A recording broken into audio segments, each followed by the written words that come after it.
El compañero José Francisco nos va a hablar sobre cómo nos llaman los otros. Alteridad enajenante en relación a la población negra de México. Brindemos un fuerte aplauso al compañero José Francisco Siga Gabriel. Y tienes, compañero, 15 minutos. Gracias. Bueno, lo primero que quiero decir es de que estas ideas, estas reflexiones, pues no son del todo mías, son reflexiones que hemos estado construyendo, compartiendo con Nemesio, en medio de cerveza, cigarro, todo lo que se encuentra en la costa, ¿no? No puede. Bueno, voy a dividir mi intervención en dos partes. La primera tiene que ver con la pregunta que nos llama al coloquio, es decir, cómo queremos llamarnos, y la segunda parte tiene que ver con esta pregunta que yo les propongo, es cómo nos llaman los otros, y la posibilidad de construir esta idea de una alteridad enajenante. Bien, cuando estábamos construyendo esta convocatoria, se propuso que partiera de una pregunta, ¿cómo queremos llamarnos?, ¿no? Porque esta pregunta pensábamos que debería de tener una fuerte connotación política, es decir, que el coloquio no solamente fuera académico, sino que involucrara la participación de organizaciones, de gente de las regiones del interior del país, y que se construyera o que esta pregunta tuviera un anclaje profundo dentro de la cultura negra afromexicana o negro-mexicana, ¿no? Pero además pensando en que también se pudiera constituir como un referente inmediato de los últimos 11 o 10 años en relación con el reconocimiento estadístico.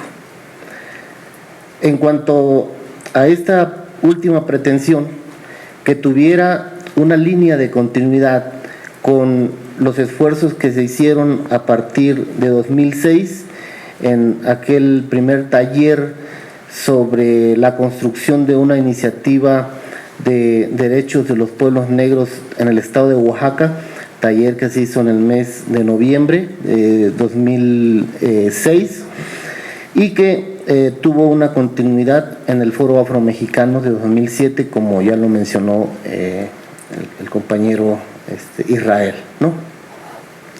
Bueno, los resultados están ahí en el portal, está el libro que posteriormente salió a la luz, cosa que se puede consultar, ¿no? Es importante porque se puede hacer un rastreo ahí de la demanda que como dice Israel, se plantea como el primer documento sistematizado de la demanda, del conjunto de demandas, de las aspiraciones del pueblo negro de México, ¿no? Pero bueno, entonces volviendo con la pregunta, la primera pregunta que fue diseñada para que podamos ver a través de ella, pero además construida a partir de concebir al pueblo negro de México como el centro de la política y el centro de la ideología, impidiendo de alguna manera que los agentes externos tuvieran incidencia en la definición de la forma en cómo queremos llamarnos. Si atendemos al núcleo de la pregunta, nos damos cuenta que tiene tres partes: el cómo, el queremos y el llamarnos, ¿no? El cómo, que atiende o que busca la explanación del proceso de constitución del pueblo, el proceso de constitución del ser negro. El querer, que interroga en dos sentidos: por un lado, el ser, y no solamente el ser del presente, sino el ser ya sido, además del deber ser, pero también algo muy importante que implica la libertad del sujeto. Cuando se formula la pregunta, se está planteando desde una posición de libertad. Y el llamarnos interroga a la referencia del ser, es decir, a la narrativa del ser, pero también que enfoca al estar y a la presencia. No hay aquí una negación de otros o de los otros, porque la pregunta acepta el ser con los otros a través del ser sí mismo. Esto es importante porque desnuda la naturaleza misma de la pregunta. En relación a la segunda pregunta, ¿cómo nos llaman los otros? Creí pertinente hacer una serie de comentarios sobre esa forma de la heteroidentificación, porque esta pregunta nos introduce en el tema de la identificación, la cual, como sabemos, es relacional. La identificación como categoría para diferenciarnos de los otros, ¿no? Tema central de ese coloquio. Y la identificación por los otros, el cómo nos llaman los otros, sin olvidar que en todo este juego está mediado por las relaciones de poder. No solamente el poder del Estado, no solamente el poder de quien habla desde una perspectiva académica, sino del sistema de los poderes regionales presentes en una región o en un espacio social regional, ¿no? Entonces, si dirigimos la mirada a este espacio social regional que es la Costa Chica, nos encontramos que, como ya sabemos, porque ya se dijo aquí, pues existen estos tres horizontes culturales, ¿no? Por no decir grupos. Por un lado, la presencia del pueblo negro, de las comunidades negras; por otro lado, la presencia de las comunidades indígenas y de la población autodenominada mestiza, ¿no? Hace rato le preguntaba a la doctora Sagrario qué tan común es el término de los de razón, ¿no? Porque resulta que para mí, en este caso, en esta relación, en esta triangulación en la región, es importante ver cómo unos nos llamamos a los otros, ¿no? Entonces, en el caso de la población autodenominada mestiza, por ejemplo, se dirige a la población ñusabi o a la población mixteca, ¿no? O a los otros horizontes originarios como indios o los inditos, ¿no? Se dirige a la población negra como los negros, y asimismo se llama gente de razón. Quiero decirles que no estamos frente a un discurso de la colonia, sino estamos frente a un discurso completamente vigente. Hace 3 días yo pude escuchar una conversación, se hablaba de la comida, y entonces se estaba diciendo cómo cocina cada grupo, ¿no? Entonces se hablaba, no, es que lo que pasa es de que los inditos cocinan de esta manera y los de razón cocinan de esta otra, ¿no? Entonces es un discurso que está presente, no es de la historia, es del presente, ¿no? Eso tiene varias implicaciones, ¿no? Porque entonces, si la gente mestiza o autodenominada mestiza se está concibiendo como los de razón, entonces los indígenas serían los sin razón, ¿no? Y le dijeron a Gutiérrez Tibón a mediados del siglo pasado que los negros serían algo así como gente de media razón. Pero vamos a ver el otro lado, por el lado de los indígenas o de la población ñusabi, si no se quiere utilizar el término indígena. hay autodenominaciones propias en lengua, como todos sabemos, ¿no? Por ejemplo, en este caso se autoafirman como Ñu Sabi, ¿no? Como pueblo de la lluvia, o como Ñibiñu, gente del pueblo, hacia la población blanca como To'o, y hacia los negros como Aratú, que es gente negra, ¿no? Y la población negra se dirige a los otros, asimismo como negro, en otros casos como moreno, a la población indígena de la misma manera que la población mestiza como indio o indito, y al mestizo como blanco, ¿no? Entonces, como podemos ver en el caso de estas dos formaciones culturales, no se da un proceso discriminatorio tan fuerte como es como se da hacia los demás por parte de la población llamada mestiza, ¿no? O los de razón, ¿no? Entonces, si atendemos esta forma en cómo se ha estado construyendo este proceso de autoadscripción, este proceso de nombramiento, yo creo que no habría que no cometer el mismo pecado de buscar autoadscripciones que fueran excluyentes, ¿no? Bien, ahora, ¿cómo inicia dentro del movimiento negro en Costa Chica la categoría de adscripción regional? Yo he estado insistiendo desde hace algún tiempo en que el movimiento negro no inicia a mediados de los 90, como se ha dicho, ¿no? Con los encuentros. En múltiples foros yo he estado insistiendo en que hay un antecedente de organización social sin el cual el movimiento negro no pudo haber emergido, ¿no? Y entonces, en el caso del movimiento campesino de la década de los 80, pues entonces ahí se hablaba de la unificación de los indígenas y de los negros, ¿no? Para vencer esas tensiones existentes en la región a través de la organización campesina para la producción y la comercialización de los productos agrícolas y del abasto y de la solución de los diferentes problemas que aquejan las comunidades, ¿no? Entonces, emerge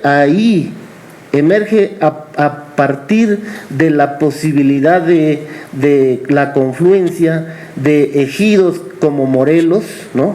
Que confluyen en la Unión de Ejidos El Despertar Campesino, ejidos como Morelos mayoritariamente negros, junto con otros ejidos del Lomerío y de la Sierra, ¿no? En esta estructura regional que desgraciadamente por varias razones desapareció, pero que bueno, tuvo un impacto muy fuerte dentro, no solamente para unificar comunidades, sino también para abrir otros espacios de participación política que en la región habían estado negados, ¿no? Luego, en la organización de los encuentros de pueblos negros. Y en tercer lugar, en la integración de una asociación civil que se llamó México Negro, ¿no? Y luego en la formación de la primera red de pueblos negros. Pero si hablamos de este proceso de imposición de categorías, de enajenación, nos damos cuenta y tratamos de buscar las raíces en donde reside el surgimiento de este proceso de enajenación y de imposición de categorías, nos damos cuenta de que es en los mismos encuentros de pueblos negros cuando los académicos básicamente de universidades norteamericanas empiezan a introducir el término en la región a partir de la teoría de la diáspora, que nosotros lo vemos como un eufemismo de la trata esclavista, y entonces inician una serie de actores a apropiarse de manera acrítica del término, y bueno, que conduce hacia la situación actual, ¿no?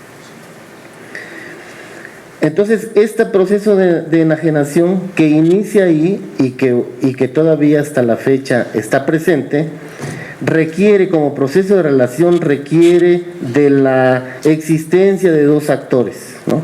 por un lado, de un grupo que nosotros le hemos llamado el grupo de los enajenantes, que a partir de categorías externas, como el de afrodescendiente o afromexicano, empiezan a difundirla, la impulsan y además imponen el término desde su posición de poder, a partir de que son llamados los expertos, ¿no? Y en segundo término, bueno, está la posición de los enajenados, que a partir de su posición subordinada frente a los llamados expertos, adoptan, ya decía, de manera acrítica estas nociones del discurso académico y de los organismos internacionales, ¿no? Entonces se da aquí, un poco parafraseando a Marx, este doble engaño. Por un lado, el enajenado piensa que el experto es el que lo sabe todo, y por otro lado, este experto piensa que el enajenado le está entendiendo, cosa que no opera, como ya vimos, como ya externó el INEGI y como se ha externado también en la serie de intervenciones que han ocurrido en este coloquio, ¿no? Entonces, este proceso de imposición de categorías, este proceso de transgresión de las formas locales de nombrarse, es un proceso de violación de derechos, es un proceso, es una violación del derecho a la autoascripción. Entonces, ¿qué pasa con el experto? El experto se convierte en el portador del criterio de verdad. El experto es quien dice lo que es falso o lo que es cierto, ¿no? Realizándose ahí un ejercicio de suplantación del sujeto. El experto entonces suplanta al sujeto y dice la forma en cómo se tiene que nombrar, ¿no? Se convierte en el mestizo, en el que tiene la razón. Y entonces se convierte también en un instrumento de la simulación, pero además en un acto de desfachatez y cinismo intelectual, en el vocero del Estado, como pudimos ya darnos cuenta en eventos previos a la organización de este coloquio. Muchas gracias.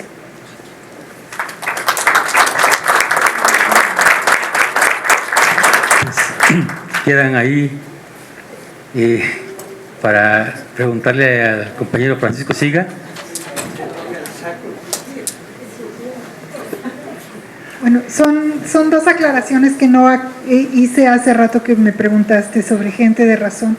El término gente de razón era para designar a aquellos que hablaban el castellano o una lengua latina.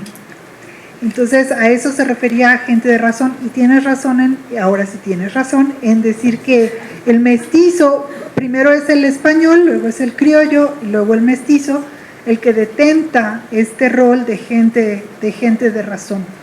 Y Aguirre Beltrán lo marca muy bien, como el negro se convierte en gente de razón al dominar la lengua, pero no adquiere esa connotación por el color.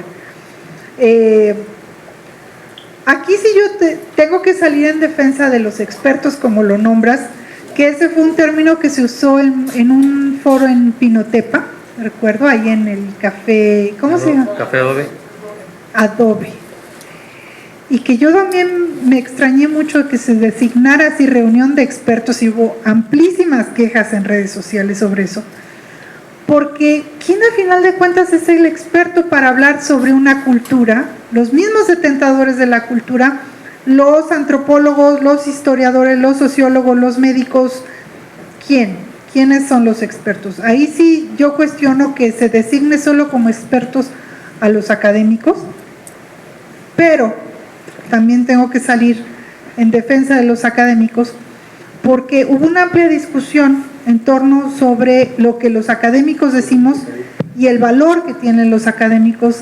Es un término que se llama autoridad etnográfica, que incluso entre los mismos académicos nos peleamos porque esa no es la verdad de la verdad, ¿no? Yo fui y vi otra cosa. Y surgió esa polémica porque una connotada antropóloga, Margaret Mead va a Samoa, habla sobre sexualidad y 60 años después regresa otro antropólogo y dice, no es cierto, esta mujer mintió. Y ella ya estaba muerta, no podía defenderse y surge una polémica sobre qué es la autoridad etnográfica. Es lo que tú como investigador ves y traduces de la comunidad a un lenguaje académico o quizá un lenguaje popular. Eres un interlocutor, traductor, facilitador de esa cultura. Muy cuestionado, sí. Pero yo ahí sí tengo que salir en defensa de del rol de los académicos. Cada quien, como ahorita dijo Nemesio, que se ponga el saco quien le quede. Pero creo que es un trabajo que últimamente se está denostando.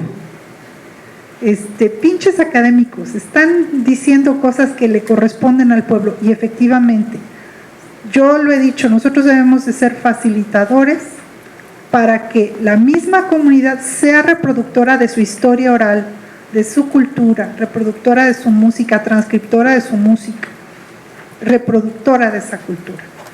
Entonces, ahí sí yo defiendo al gremio. En el sentido de que tenemos autoridad etnográfica, por muy gordos que nos caigan los colegas, sí, y las pedradas, ¿no? Ahorita todo se tapa. Defiendo la autoridad etnográfica. Y ahorita que tengo el micrófono, aprovecho para hacer otra aclaración. Ya se fue la compañera puertorriqueña, ¿cómo se llama? Ahí está. Acá estás. Preguntabas por qué se dice trigueño. Hay un trigo negro que se llama trigo sarraceno. Los sarracenos también se les dijo así a los musulmanes. Y se utiliza esta metáfora de decir trigueño a la gente morena. Por eso se le dice trigueño, por el trigo sarraceno, que eran los musulmanes negros. Ya, eso es todo. Gracias, doctora. ¿Alguna otra pregunta? A ver, ahí está la mano Itza. Yo también voy a tirar barrio. Tú nos tiraste barrio, yo te voy a tirar barrio. No, no es cierto. No, me parece, como siempre, doctor, es un placer escucharte. Me parece que en otro sentido tú también serías un experto. O sea, al final, así como hay una autodenominación de los pueblos negros, afromexicanos, afrodescendientes, morenos, afroveracruzanos, tú también estarías como justo en la mitad, ¿no? Habitarías los dos mundos, tanto el del barrio de la academia como el del barrio de la banda, digamos, ¿no? Y me parece que eso hace que siempre que tú compartes tus análisis sean como de mucha riqueza etnográfica, pero también de una densidad intelectual, ¿no? A mí me gusta mucho escucharte, soy tu fan, no te sé.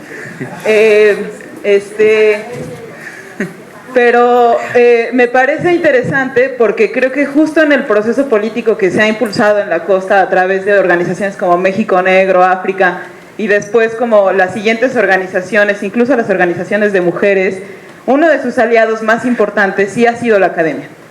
Y en ese sentido no estamos hablando de un movimiento autonomista, como pudiera ser el movimiento del zapatismo, ¿no? O sea, como pudiera ser incluso la CRAC PC, que tiene otros derroteros políticos, sino que sí tiene un fuerte componente institucional, ¿no? O sea, quiero decir, una fuerte relación con las agencias del Estado. Inclusive ahí tú mismo tendrías una tercera identificación al ser parte del INI o de la CDI, y entonces me parece interesante observar cómo se construyen las alianzas y cómo esta forma de nombrar no solo responde a una, me parece a mí, a una imposición, sino hasta cierto punto en ciertas organizaciones que no están aquí, como una estrategia política de relación con ciertas instituciones, con el Estado o con instituciones supranacionales como sea la ONU, la UNESCO, el Banco Mundial, la tercera, como el tercer sector, las organizaciones no gubernamentales que apoyan con dinero para ciertos proyectos, ¿no? Entonces, me parece que no, o sea, que habría que ver, no, sí es una imposición, sí me parece que el Estado, incluso con lo que tú dices con Gutiérrez Tibón, la forma en la que Gutiérrez Tibón nombra a los afro-oaxaqueños o afromexicanos, es una vez más una imposición estatal, con lo mismo con Gonzalo Aguirre Beltrán, que les dice pueblos negros, y que es la forma en la que él denomina a ciertas poblaciones y construye un ideal y un prototipo de afro o de negro o de lo que quieras en la costa, y construye a ciertas poblaciones como la capital mundial de lo afromexicano, digamos, ¿no? Son construcciones que se están negociando en el proceso de etnogénesis. A mí me parece que se están negociando, y que por primera vez a la Administración Estatal de la Diferencia sobre los Pueblos Afros se le responde desde este lugar, y hay una reelaboración del término negro, y efectivamente, aunque sea un drama político o una grilla, también habrá una reelaboración del término afrodescendiente y afromexicano en las organizaciones y con los líderes políticos que sí están apostando estratégicamente por hacer uso de ese término. Bueno, entre otras cosas, pero ya no voy a tirar mucho. Gracias, Itza. ¿Alguna otra intervención, compañera Teresa Mojica?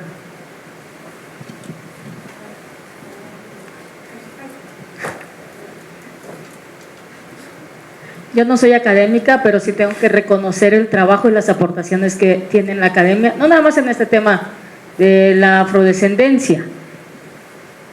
Yo, como muchos, soy una afromexicana que estoy en este movimiento hace pocos años, comparado a lo que reivindican varias organizaciones, que creo que las aportaciones que tú puedes hacer a este movimiento o al reconocimiento o a muchas de las acciones que se necesitan hacer no es un tema de tiempos, es un tema de acciones específicas. Y yo soy de las que pido, lucho, intento, quiero que hagamos un gran frente entre la academia, con sus buenas aportaciones, con sus errores, ¿sí?, con sus experimentos incluso, junto con las organizaciones, con todas sus buenas aportaciones, con sus errores y hasta con sus experimentos, y reivindico incluso la aportación de los políticos con lo bueno, lo malo y con todo lo que podemos construir, y ahora con el Poder Judicial. Si no hacemos un gran frente entre comunidad, organizaciones, academia, políticos, no como políticos en lo general, sino como con políticos tomadores de decisiones, que son nuestros presidentes, nuestros legisladores, nuestros comisarios, que desde ahí empieza la actividad local, y ahora con una gran alianza que se puede hacer con el Poder Judicial. No sé como cuántos años nos llevaremos en esta misma discusión y en estos avances. Gracias. Termino rápido, tengo la fortuna de haber estado hace poco en la ONU, y yo, como muchos pensábamos, o yo pensaba, bueno, que en la ONU estaban súper avanzados y que ahí tenían la verdad y me encuentro con que en la ONU las discusiones son tan básicas como que el decenio ya lleva 3 años y que estamos totalmente atrasados y que no ha habido mayor avance, que ni siquiera la Unión Europea ha retomado el tema del decenio, que en la ONU, en la discusión, las organizaciones de América Latina no están presentes. Por lo tanto, en la discusión del decenio de la afrodescendencia, América Latina ni siquiera existe. Ellos están discutiendo la problemática de Inglaterra, de Francia, de Estados Unidos, problemáticas de países que se supone que debieran estar mucho más avanzados y que no tendrían que estar en la discusión de por qué los meten a la cárcel, de por qué hay afrofobia y por qué hay una serie de problemáticas que nosotros desde acá pensamos, o por lo menos yo pensaba que en esos países tenían o era menos problema. Entonces, yo sí agradezco todas las aportaciones que ha hecho la academia. Hace rato bromeaba a Sagrario y le decía, o sea que tú eres de las culpables del término afromestizo, pero todo el mundo partimos como que eso era la verdad, que ese término que se acuñó era el mero mero, y en el camino muchos fueron descubriendo y fuimos descubriendo que ese no es el término mero mero, pero tenemos que caminar todo ese proceso para llegar a esa conclusión. Entonces, con los aciertos, con los errores y hasta con los experimentos, yo creo que sí debemos hacer una gran alianza de los diferentes actores para que esto pueda caminar más rápido. Gracias, licenciada Teresa Mojica Morgan. ¿Alguna intervención?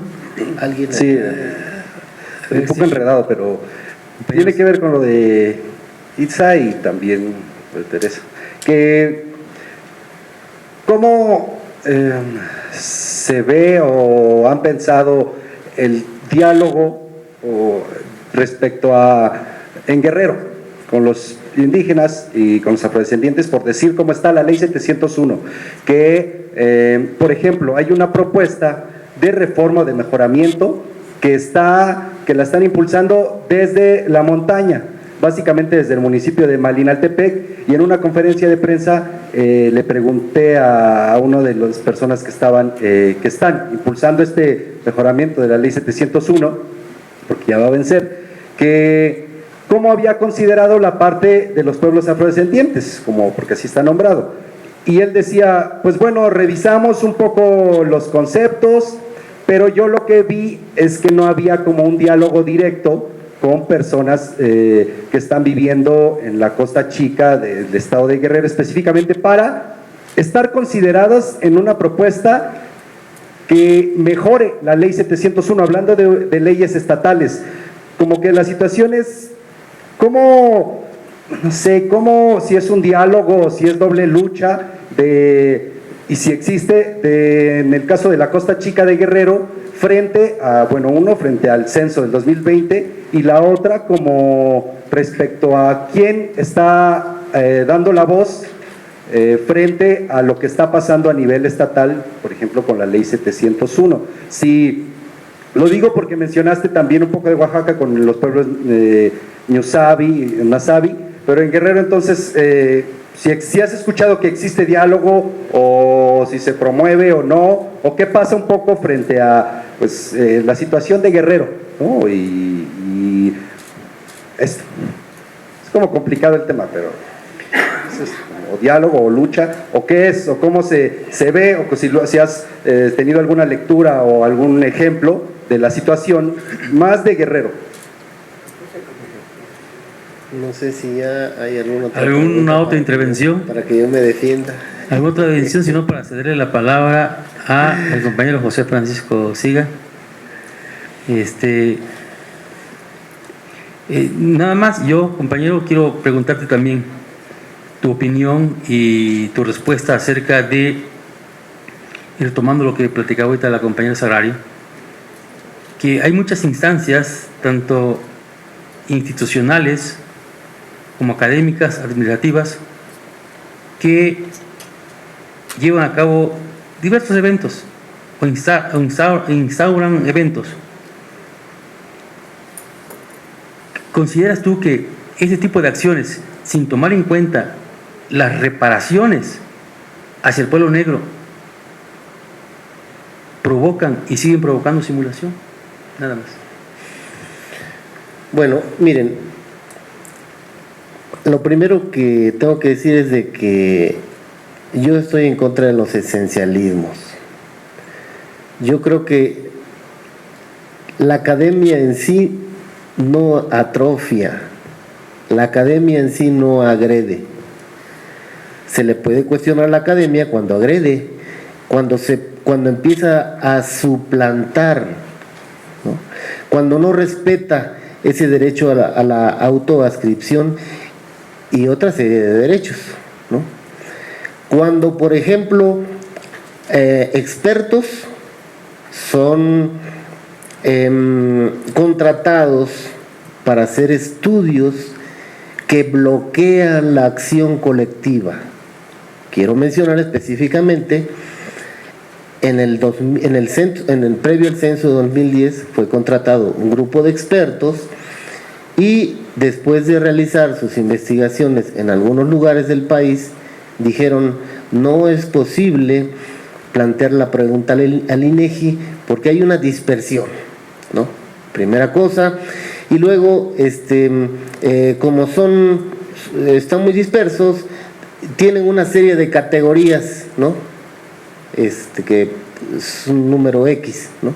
Y entonces la conclusión fue: espérense 20 años, las organizaciones sociales dedíquense a fomentar el término afromexicano para crear una identidad, es decir, construir el sujeto. Hay una negación ahí del sujeto, ¿no?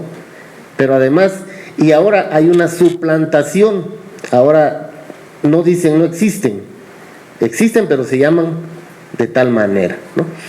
Entonces, yo estoy en contra de esos esencialismos, no creo que, si no, no estuviéramos aquí, si no, no estuviéramos acá. Yo sí creo en que sí tiene que haber una confluencia de esfuerzos entre diversos actores en pro del reconocimiento, en pro de derechos, en pro de conseguir bienestar y reposicionamientos de la población negra en México, pero tiene que ser en un marco de respeto, en un marco de la vigencia de los derechos que buscamos consolidar, no en un ejercicio de suplantación de ese sujeto, porque, a ver, miren, no solamente hay personas, y cuando hablo de personas hablo de niños, hablo de mujeres, hablo de ancianos, hablo de pescadores, de campesinos, de artesanos y artesanas, de obreros, de migrantes. No solamente hay personas, hay barrios, hay comunidades, hay regiones, hay un pueblo, hay un horizonte cultural diferenciado, como ya se reconoció aquí, que merece respeto. Y de igual manera, digamos, si queremos distinguir entre academia y experto, bueno, coincido con que el experto no es la persona que tiene un grado académico y que va a dictaminar una cosa, porque experto es el tata que está ahí en la comunidad, o el principal que conoce toda su historia local y su tradición, su costumbre, etcétera, etcétera, ¿no? Pero el experto puede jugar otro papel diferente del que jugaron los llamados expertos que bloquearon la acción colectiva de organizaciones y de grupos que planteamos desde 2010 la posibilidad de estar incluidos en el censo que no se logró, ¿no? Ahora sí, efectivamente, yo creo que hay que aprender. La primera convocatoria, después de que platicamos en la CDI con Israel, con el argumento de que deberíamos de pasar de la queja permanente, de la queja incesante, a la acción, por lo que convocamos a este taller, se convocó como área de investigación del Centro Coordinador de Jamiltepec, y además de África, ¿no? Y de otros grupos. Pero no apareció más, y entonces yo creo que uno tiene que desarrollar la posibilidad de la crítica, ¿no?